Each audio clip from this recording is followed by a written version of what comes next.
40 сом? 47 ба? Быйылкы баасы ошондой болду. Былтыры кандай болгон?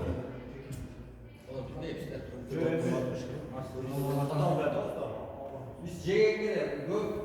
Саткан эмес, жегенге, өзүңөргө, жегенге эле отургузуп атасыздар да. Жакшы. Кайналыны канчадан тапшырдыңар быйыл?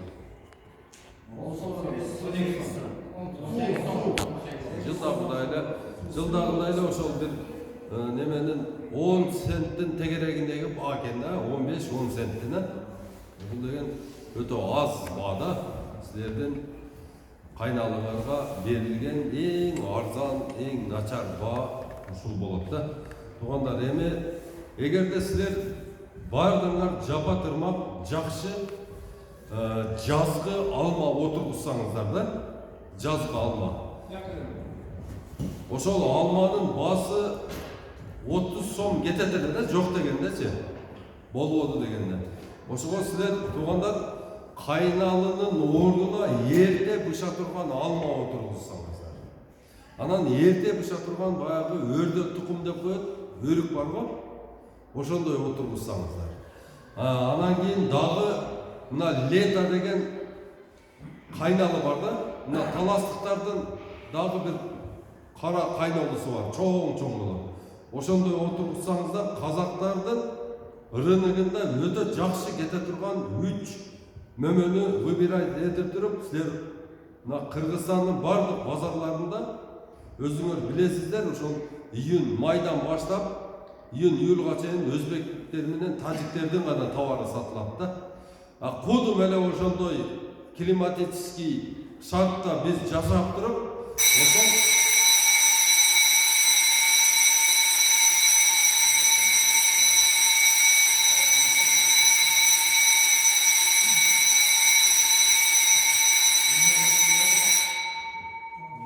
Кодум эле ошондой климатический шартта жашап отуруп, биз ошол өзбектерге биз өзүбүздүн базарыбызды, тажиктерге өзүбүздүн базарыбызды алдырып коюп атабыз да.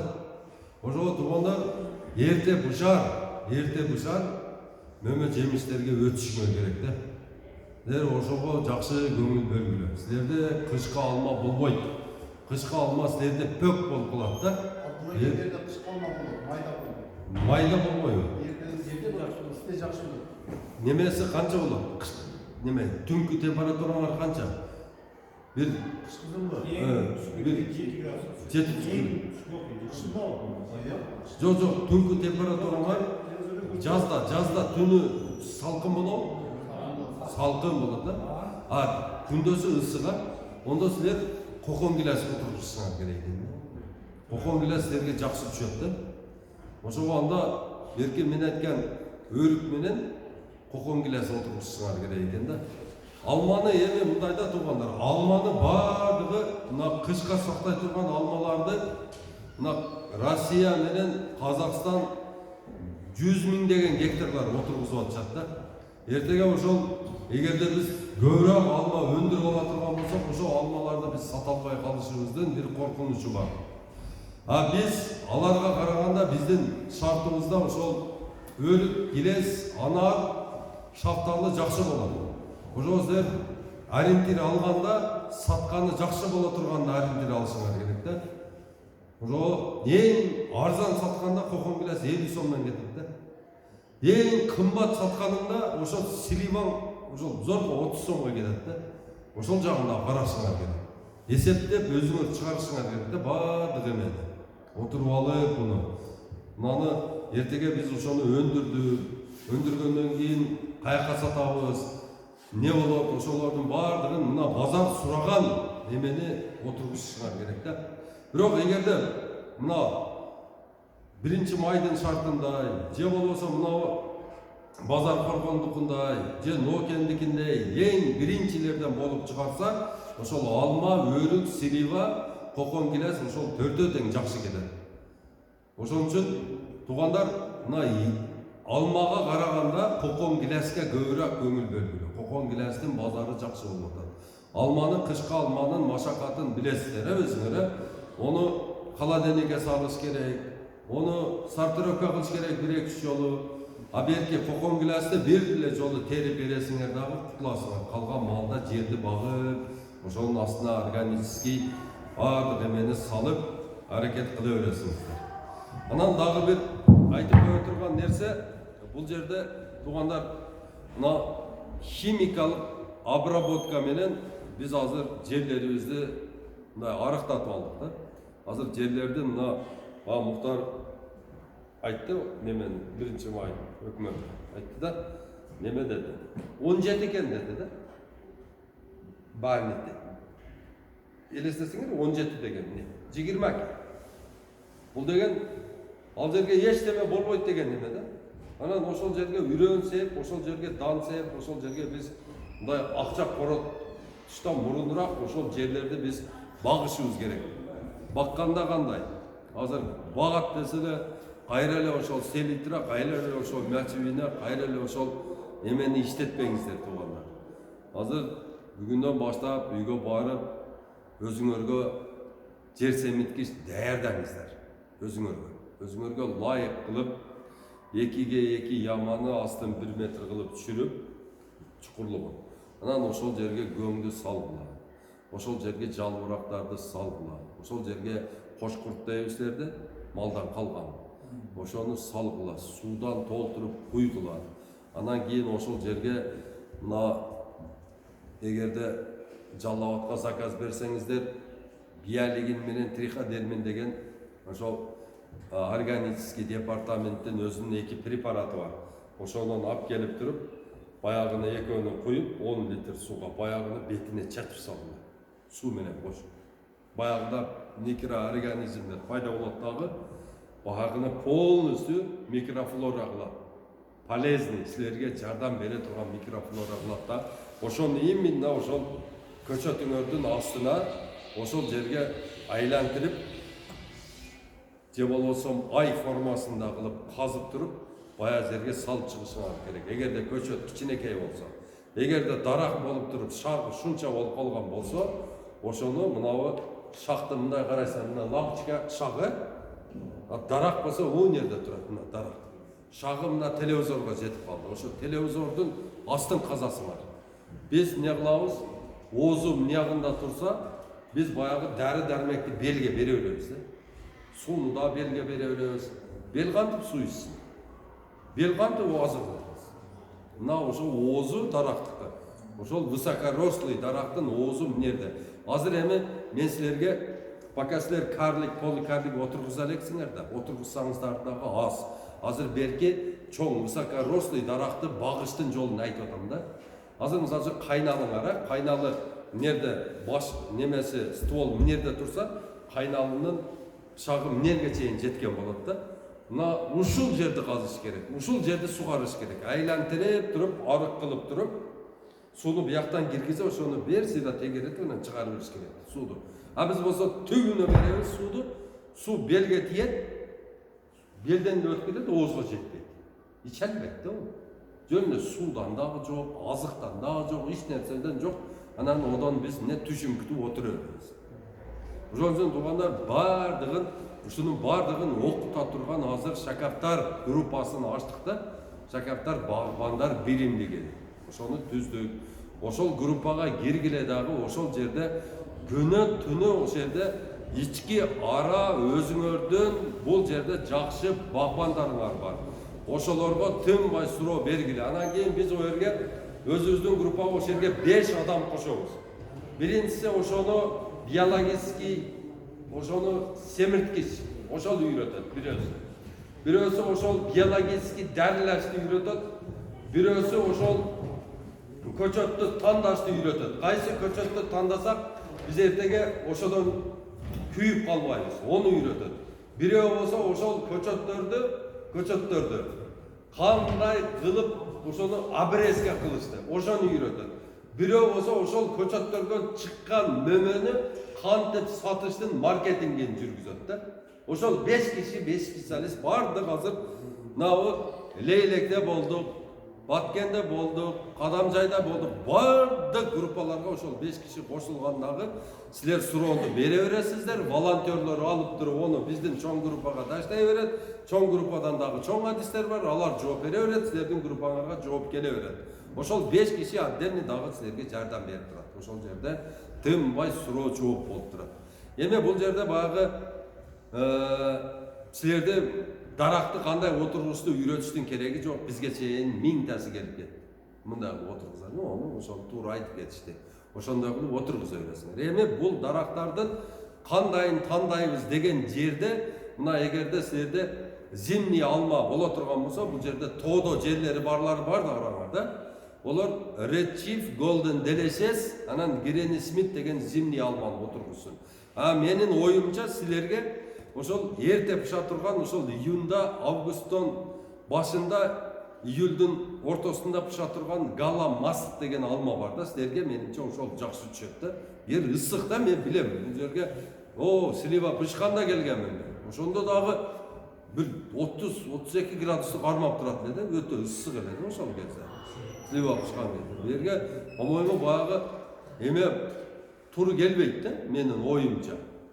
Баягы кышкы алмалар. Ондой эле неме эмес. Анан бир суук, мисалы үчүн күндүзү ысык болуп туруп, түндөсү суук болгон жер бул Учкоргондун баягы Кызыл Кыянын Учкоргонундагыдай погода боло турган болсо, ондо бул жерге баягы Регина, Кордия, Бигоро, Бурлаат деген Виселла 2 тамырындагы подвоюндагы жакшы кокон гиластерди отургузсаңыздар болот бу жерге. Кокон гиласты отургузганда метр түбүн болсо 1.30 кылып казып туруп, полный жерди алып чыгасыңар. Бир сыйда ээлейсиңер, ээлеп туруп, анан кийин чернозем тоолоруңар барбы? Кара тупурак барбы? Ошол жерден 10 сантиметрин кырып алып келип туруп, ошого бирме-бир аралаштырып туруп, анан ошонун ичине салып туруп, анан ошол жерге отургузасыңар. Биринчи жылы ого гиласка эч кандай подкормка, биогумус же дагы бир нерсе эчтеме бербейсиздер да. Анан эгип атканда эң астына жоон мындай шакчаларды кыркып, сындырып, салып баягы жерде. Бир где-то бир жарым метр калганда көңгү чейин ошону түбүнө салып туруп, жалбырактардан салып, анан онун үстүнө тупурак таштап туруп, анан онун үстүнө эгесиңер. Ол ошол баягы аэрозация дейт да, суунун жерге түшүшүн камсыз кылып турат. Тамырды чиритирбейт биринчи учурда. Биз көбүнчө эле көчөттөрдү сугарабыз дагы, көчөттөрдү баягы бай тупурактап коет, баягы көчөткө чеп жармашат дагы, көчөткө дышайт. Воздух жетпей калат дагы, анан көчөт былгып калат да. Анан кийин кураш ошодон болот. Анан көчөттү туугандар азыр отургузгандан көрөктү күздө отургузган аябай жакшы болот. Күздө отургузган көчөттөр немеде жайындасы кургап калбайт, саратанда вообще кургабайт да, 100% өнөт да күздө отургузган көчөттөр. Ошол күздөн бул жерде 25-inde чилде түшө турган болсо, 2 апта мурун, 15 күн мурун декабрдын 10-на чейин отургуза бересиң. Коркпостон азыр отургузуп, бар жоон даярлап, ага чейин жерлерди семиртирип, азыр эми көчөт отургуз десе эле биздикилер сразу эле барып колунда кирген нерсени алып келип, зараңды болсо эми отургузуп калайын деп ошондой аракетке түшүшү мүмкүн. Ошодон мен силерди токтотот элем. Себеби дегенде азыр силер биринчи жерди анализин тапшыргыла, суунун анализин тапшыргыла. Анан кийин ошол жерге жетишпеген баардык элементтерди салгыла, жерди компостировать этип, мульчевировать этип, баардыгын даярлап, суу каяктан келет, ошону кандай тосуп, баардыгын даярдап алгандан кийин эң акыркы бул көчөт болуп эсептелет да. Анан көчөттү тандаганда, көчөттү барасыңар дагы, ошол көчөтчүнүн офисине киресиңер, отурасыңар, отургандан кийин эң биринчи сертификатты алып кел дейт. Сертификатты алып келгенден кийин сертификатын немеге саласыңар. Немеге телефонго салсаңыздар сертификаттын окуйт. Баягы жерде каерден канчанчы число кирген бул көчөт, кантип неме кылган, баардыгын ошол жерде жазылган болот. Кайсы мамлекеттен чыкканы, Мұны кимдер ойлап тапқаны, қайсы цехтен шыққаны, ким отырғызғаны, қантип буга қандай дәрілерді беріп тұрып, бұны дальнейшин дағы баға тұрған, о жерде дағы бір кичине бір өзінің руководствосы болады. Ошонан бері окуйсуңар. Анан кейін фитосанитариясын сурайсыңар. Фитосанитарияда ошол Турциядан кирип атканда бул жака, Европадан кирип атканда ошону биздин службалар полностью баягы көчөттү фумигация кылат. Ошол турган жеринде машинеге дәрі чачат. Ошону полный грибковый бардык болезньдерден баягыны жок кылып тазалап туруп, тап-таза кылып туруп, анан кийин чыгарат. Границадан киргизет бизге. Киргизип, анан кийин сатыкка уруксат берилет да. Анан кийин ошол баладан сурайсыздар силер, ey, содержание кандай? Кандай немеде условияда көчөт турат? Холодильникте турат. Көрөсүңөр. Холодильникте турат. +2де турат, нормально. Анан кийин ошодон дагы сурайсыңар. Сорт испытательный участогын каерде дейсиңер. Сорт испытательный участок ар бир көчөт саткан адамда болуш керек. Ол жерде ошол силерге предлагайт этип аткан алмасынан, өрүгүнөн, кокон килесинен, сливасынан эгилип туруш керек. Анан кийин силер ошодон канча жыл болду бунун эгилгенине? Бунун эгилгенине 3 жыл болду. 3 жыл болгон болсо, значит бул көчөт немеге кириш керек. Өрүктүн вареньясынан алып кел балам дейсиң. Өрүктүн вареньясынан оозду ийесин. Алмасы болсо алмасынан алып кел дейсиң. Кесип берет, оозду ийип көрөсүн. Ушентип туруп алыш керек да көчөт. Анан кийин машинаны токтото коюп эле, мына эмне десе, өрүк десе, зараңды берсе деле алып келип эгип ала берет. Анан кандай силер багман болосуңар? Ол мөмө бербесе, ол кандай мөмөсүз дарак болсо, ол жөн эле дарак да турат. Одан пайда чыкпаса, анан туугандар ушул кезде азыр эми капельныйга уже жаныңар чыгып кетсе эми аракет кылып туруп капельный койгула туугандар. Бул сууга ишенич жок. Бүгүн агып аткан суу эртең таңкыс болуп калышы мүмкүн. Ошо бүгүн агып аткан суудан толтуруп койсоң, өзүң резервуарга. Келесин кнопканы бир басасын, буга коет. Барат. Нормасын коюп коесуң, теп сугара берет. Болду, адресный барат. Дарысы болсо, дарысын шак фильтрден өткөзүп туруп, баягы жерге салып коесуң, дарысы да бар. Теп. Бир жолу сынып коесуң, 200 000 сом болот. Зато телефонда кетип атып эле бүгүн сугарып коеюнчу неме десин да алё деп туруп программировать этип киргизип койсоң иштей берет. Тың чыга берет. Же болбосо 3 сааттан кийин температура түшөт. Saat 11'den başlap turup men su koyam da saat 5'te öçürüp koy dep turup programmировать etip koysun boldu iştey berет. Filtrleri koyulgan. Bardыгы эме. Анан кийин буарып анан кийин асан менен чачташып, экөө мушташып отурбайсың. Качан суу болгондо келет резервуарына через фильтр өткөзүп, сону куюп коесуң. Любой маалда сага суу бар. Түнү барып туруп, салкын түшкөндөн кийин сону кылып сугарып коесуң. Өзүнүн программасын киргизип коесуң. Болду иштей берет. Üstün карап кой, астын карап кой, болду жүрө бер. Түшүмдү ала бер. Мына 4-жылы бак өзүн 100% актайт. Кандай акча салсаң дагы 4-жылы бак өзүн толук актап туруп, сага ошо кирешеге иштейт. Кандай расход кылсаң да. Ошон үчүн туугандар, интенсивный садоводство бул жөн эле багбанчылык эмес, бул производство.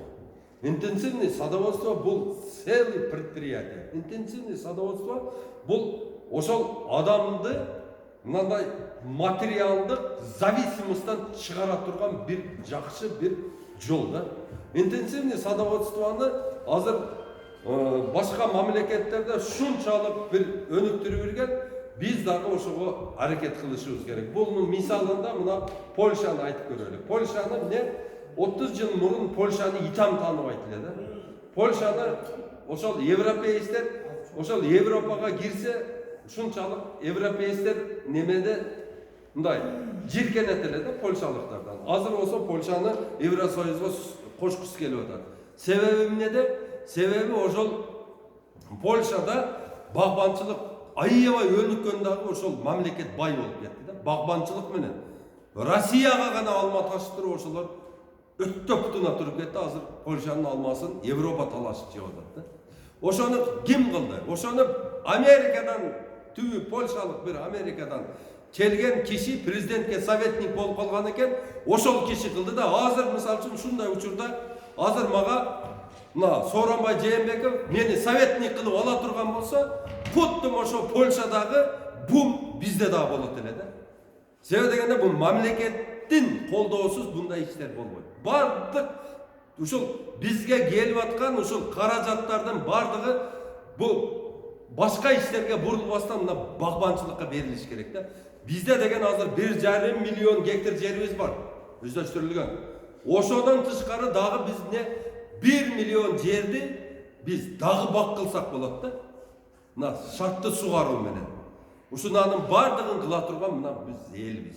Ошон үчүн туугандар, колуңардан келишинче, мүмкүн болушунча жазышты билгениң Facebook'a жазасынбы, Одноклассника жазасынбы, ушул менин идеямды бул деген Instagram'da, Twitter'de, Контактта тынбай берип турушубуз керек да.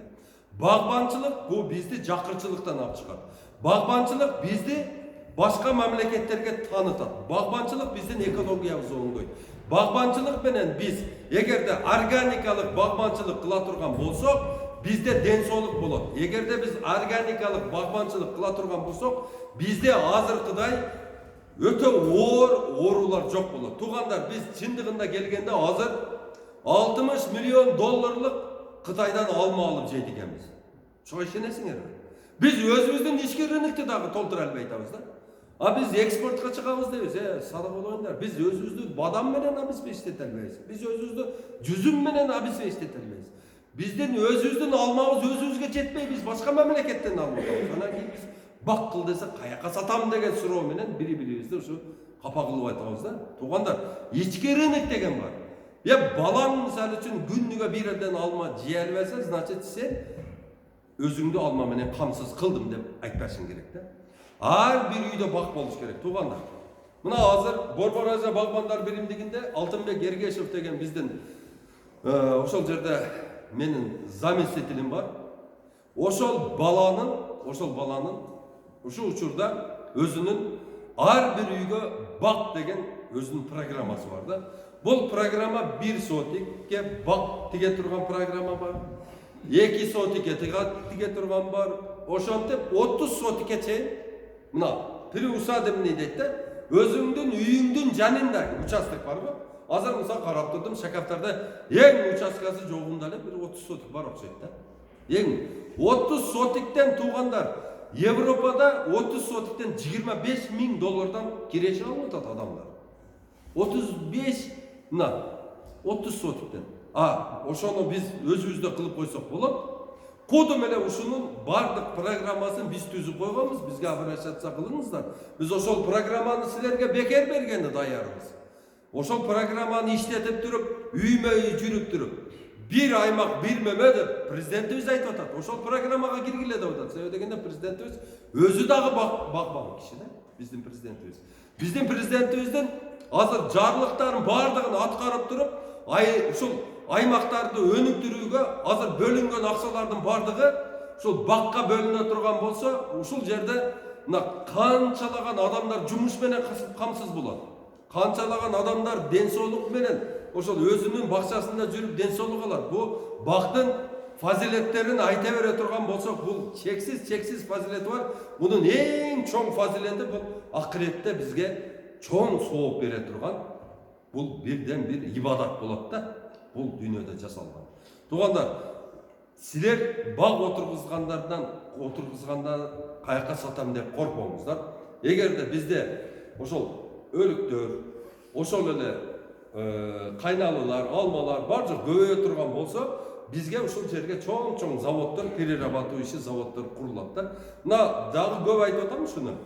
Мына бизде сементке сырье бар экен, семент завод ачам деген адам мынанча да, өчүртө турат. Мага уруксат бериңиз деп. Бирок уруксат жок. Себеби дегенде семент завод, бир эле семент завод ошол атырабындагы 400-500 километрдей жердеги ошол экологияны бузат экен да. Ошону эске алып, уруксат жок.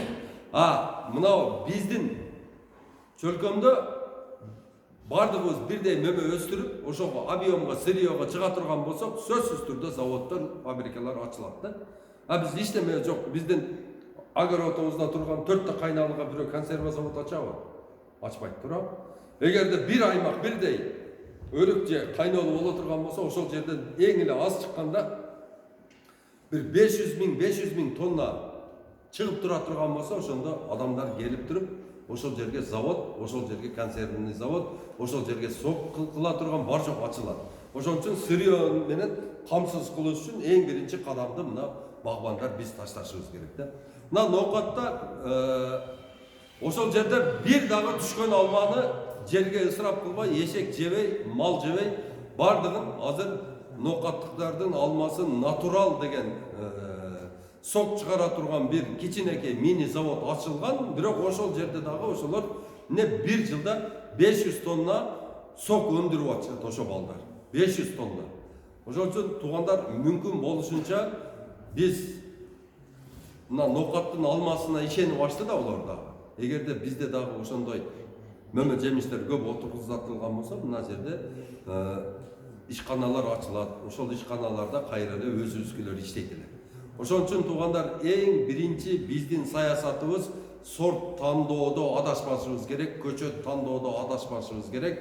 Анан ошону бакканда адашпашыбыз керек. Ошол программага түшүрүш үчүн ошон үчүн бизге чоң адистер керек. Ошол адистерди биз өзүбүз окутуп алсак болот. Измирге жөнөтсөк болот. Биз барып ошол жерде жүрүп договор кылып келдик. Ошол жерде $25 миң окута турган окууну биз $10 миң түшүрүп койдук, сүйлөшүп. Ошол кишилердин макулдугу менен азыр Измирге, Турцияга ошол 100 бала жөнөтөбүз, Кудай кааласа. Ошого силердин дагы ушул айлыңардан 1-2 бала барып окуп келсе болот. Ошол бир жылына $2 миң айланат, ошол жакта окуганы. 5 жылдан кийин ол ушундай адис болуп келет, багбан адис болот. Ошол биздин бул жердеги болуп аткан багбанчылыкты бардыгын ошол өзү карап, өзү башкарат эле да. Ошого кадры керек, бизге ошол кадрды даярдап, ошону өстүрүп алыш биздин колубузда. Эгерде балдарыңар бар болсо, ошол мен номерими жазыңыздар, 0550 номерими жазыла, ошол менен азыр группага киресиздер. 0550 20 007 менин номерим. Кагазга болсо дагы жазып алып, барып балдардын WhatsApp-ынан болсо дагы кирип, группага киргиле. 0550 20 0007.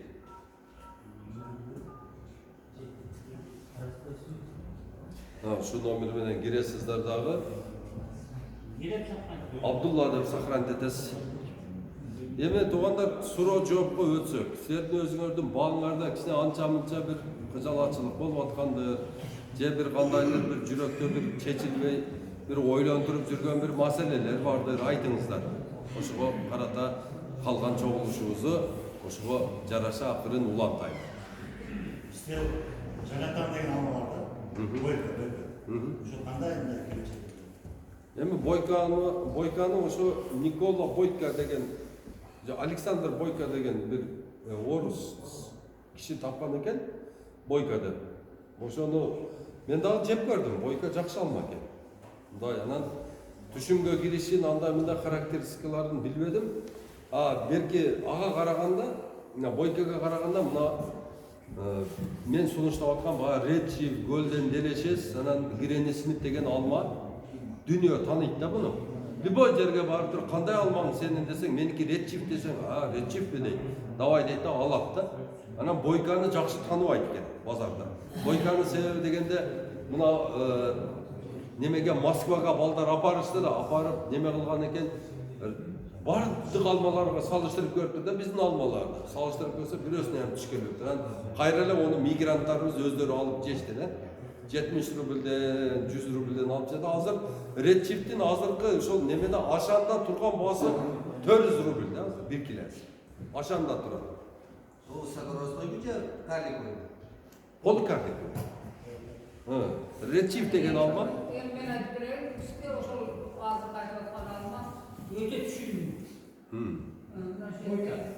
Эми чоң багбан эшек аташ. Bir tonna 60 kilogramma şeyin saldım. Bir tonna 60 kilogramma şeyin saldım. Ben özü şu bağ var, bu adamda. Bir de bağ, sağ, başka nerse karabayım. Uşunun arkasından oşa 5 balanın ten ışığı okutup, üylü jaylı okutup, bütün karagan. Ömrünüze baraka versin aka. Ha. Azamatsız. Cenabı Almanın turuşu yönünde. Alman günlü göz vakti satamız. Misal için. Bırak o Alman elden ıldığı turbay. Bu da bu yağı Alman günlü gözde satsa böyle öğretti. Kiyikisi. Yok, şu bir misal için Alman'ı sakla, boşa boykanı sakladı, Alman. Bayan çekim. Daha Alman dövme Sandıklarında oşol nemesi mынандай жақсы сатылса, сіздерге де жақсы сатылса, анан кейін басы жақсы болса, Keyin ananda, ошоны отырғызып ötümlülüğü boyunca şu Kazakistan'da en жақсы alma 90 tenge satılatkanda menikinin uluk degenleri alıp vardı. Men yaşım kaytıp kalgandıktan sebepten oşularga berdim sattı. 100 sir olar 90 tenge vış alma pazar boyunca Astana'da. Birincilikte aldı 120 tengeden 2 günde kamasını boşalttık dedi. Öte taza tuluk Başarçıçılık. Bistin şartta Kaçan değil. bu da 5-6 yıl burada. 3-4 yıl oldu. Bura hazırga şeyin, misal için özümde mal var ki bağımda ek kaması. Karagandı'da, nemede, Pavladarlar'da, şu Karagan Kıbrıs'a boyunca vardığı tangalarıyla bu etten köp tütün çıkıp durur, o şireti almadı. Almak şunçalık bistin alma, şakaklar sunsal, köktaş, kökserek, şunu almak öte oturup kalan. Başka yerlerde, maylarda orada kız almaydı. Жақсы. Жақсы. Karangiyin dağı bir cenabı varlığına alma etkili değil. Misal için üstün birinci baykal kostu. Kim komşusu Riyadam 12 sötük, 15 sötük yer verdiler. Yerse kodu almanın gözü ekse, bunu yağına terege koydular komşuluk olmasında. Avrupa Afrikası çıkargan olan mesleği bulas, özleri eğer de komşum jalgısa etse, alıp taşlayızın der. Bizde 8 sötük agorotu var, 10 sötük agorotu var, hiç bakmadı. Seyi komşuza terekte yiyip var. 4 yılda aktayıp degenin iskeme koşup var. 18 yılda da aktagan yok. Oşu İsmail bilir Mahmut Eke'nin 3 katar teregi var edi. Bir yağına Mahmut Eke 18 yıl degende terek almalarını alıp başladı. Salgan çok. Oşun için bizdeki birinci özümüz sözü aile hükümetine arıstanışımız gerek. Şu bizge dağı şurada toktom çıkarıp ver. Oşu toktom çıkarıp verirse. Uşul sizden sözünüzді мен азыр бөліп қойдым. Әке, мына азыр Мирзоев президент. Азыр ошоға фарман чыгарды да, приказ. Бардык ошол терек, кара тал, орус тал, анан китайский терек, анан кийин тыт бардыгын түү менен алдырып атат. Себеби дегенде аке, bir ele terekteki ziyankeşler birledi. 1 gektir жерди майканын чыгарат экен. Ол терек ошол зыянкечтердин детсаты экен да, яслиси. Ошол жерде булар чоңоюп, чөчөйүп алып туруп анан шамал менен анан кийин болгон сайын отрядын таштай бересин, дарылай бересин, таштай бересин, дарылай бересин. Эч качан ол жерде мөмө ала албайсың. Даже sen ол жерге шыпыргы ексең дагы ала албайсың да. Ошон үчүн биз дагы ошол президентибизге бардыгыңыздардын атынан мен ошону группаларга айтамын, ошол жерде өзүңөрдүн группаларыңардан бардыгыбыз арызданып туруп, хотто Мирзоев чыгарган приказды биз да президентибизден суранып чыгартабыз. Бир дагы тал, чынар терек, бир пайдасыз бизге мөмө бербей турган тараптардын бардыгын aldırışka biz suranabız. Az vakit kaldı. Onu ayrıca özü de toplam çıkarış hakkı. O şimdi misal için ayrıca çıkarış var. Bana benim özür duvarım benim görüp alıp kalmamda komşu terek etti. Arslandı. Sırası gelip alıp taşlar. Oşo da aldırış gerek. Anan keyin tuganda bul jerdечи азыр силер мынаны бир нерсени түшүнүшүңөр керек да. Ол терек бир гана кошунаңын баягындай огородун майкандап сүйүндүрбөй сеникин дагы майкандайт да.